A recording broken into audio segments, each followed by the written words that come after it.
Ask Oh Yeah sessions. We're asking all the questions you guys have sent to us, and we have got Sarah McBriar, who is the overlord of the AVA Festival. Sarah, how you doing? I'm good, thank you. How are you doing, Philly? I'm very good. I'm very good. So some of the questions that we've had coming in, I've kind of like tried to put them into like a little bit of an order. And the first one is probably something that you get asked all the time, and it's what artists want to know all the time. What are festival bookers looking for when they choose acts for their lineup?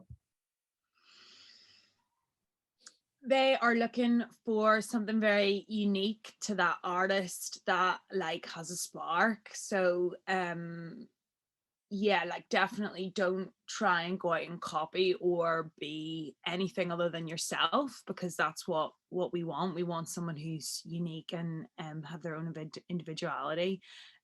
Usually you've created some wave online or at parties, or a lot of it's word of mouth, to be honest, or it's like carried through mixes or something that's been shared online that's been brought to our attention. And really good music, like ultimately that's what it's really down to. So obviously if you're a DJ, you're sharing other people's really good music and you're really talented at curating it, or if you're making your own, which is incredible, then that's going to take you really far. So those are my kind of main things. Right. Our second question is like, people are straight in with these questions as well. Like there's no messing about. They've asked like, what you're looking for, and they're probably thinking to themselves, right, I've got the gig. Brilliant. What sort of fee should a band or act be asking from festival organizers, and what factors should they take into considerations for this? So the way that we operate is like we have different tiers essentially, where it's like if you're emerging, you're not really known, then we have like a tier of that fee. Then there's another tier up, and then another tier up, and then obviously when you're headliner level, that's a full negotiation with an agent. So I would say, depending where you're at in your career, if you're not known, I think your priority is to get booked, not to hardball a fee. So my advice on that front is, obviously you have a value and no one should, it's not like you're expected to play for free, but at the same time, if you're completely unknown, it is very important to be on these lineups and playing with the right people and making sure that you're getting that representation.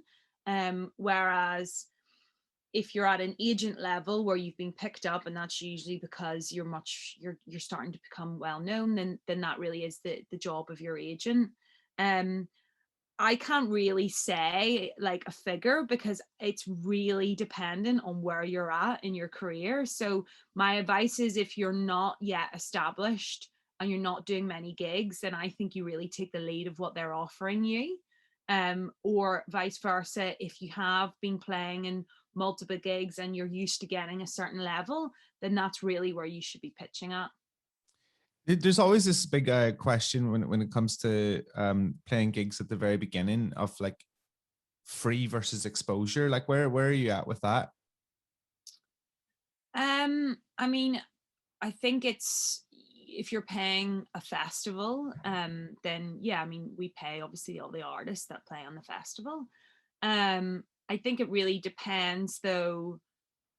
I don't think that you should play for free, but I also don't think artists coming in expecting a high fee, especially if they're not well known, is the right approach either, because the way that a lot of festivals promoters work is, it's like in terms of like how many tickets obviously you can sell and what you're kind of adding value wise as well. So I think there has to be an understanding from both sides about the kind of role, and also like you playing with the right people and carving your space in the right like genre and stage and like festival, and creating those relationships and impressing like the crowd and the promoters you're working with and stuff is a really valuable thing as well. So I think it is looking at like the whole picture.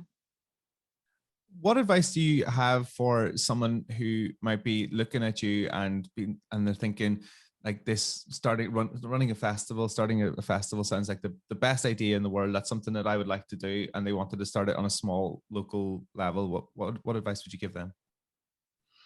My advice is start small, definitely. I'm actually running a course in the last sessions tonight, and I'm working with people who want to start a festival. And the biggest thing I've said, and I think ambition's really important, and drive is really important, and passion. Like, you need to have those three things. And if you don't, you're going to really struggle. So it's not an easy ride. It's very tough. It's a lot of hard work. So don't expect it to be easy. That's kind of like like a baseline.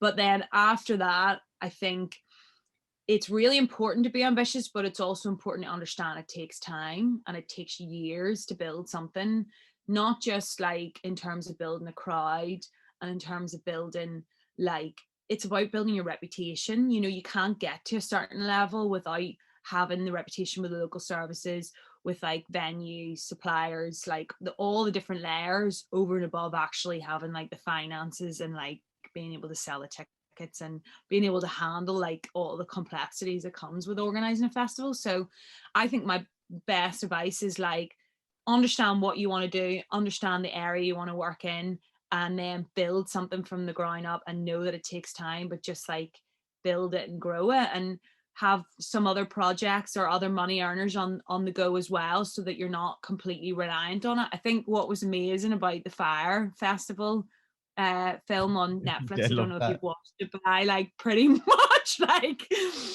had nightmares for weeks, because it's like, yeah, any festival organizer's worst nightmare. But there was really obvious things that like obviously he just did completely wrong, but it just shows you money can't buy you that. Like, that's what I thought was kind of incredible about the program. It's like, it doesn't matter, you can have all the money in the world, like it's not going to buy you just a flat pack festival, because it takes years of experience and relationships that you Mm. can't buy. So, you know, and it's like he was focused on the wrong things, and it's like, focus on getting the core right, and then the rest like comes. That's my kind of advice. And the last question: do you think the pandemic will change the format of large scale festivals, or is there anything from this that like you'll carry forward in a positive sense? So that's two questions. Do I think it's going to change? Yes, I think we're going to see a big change across the whole landscape.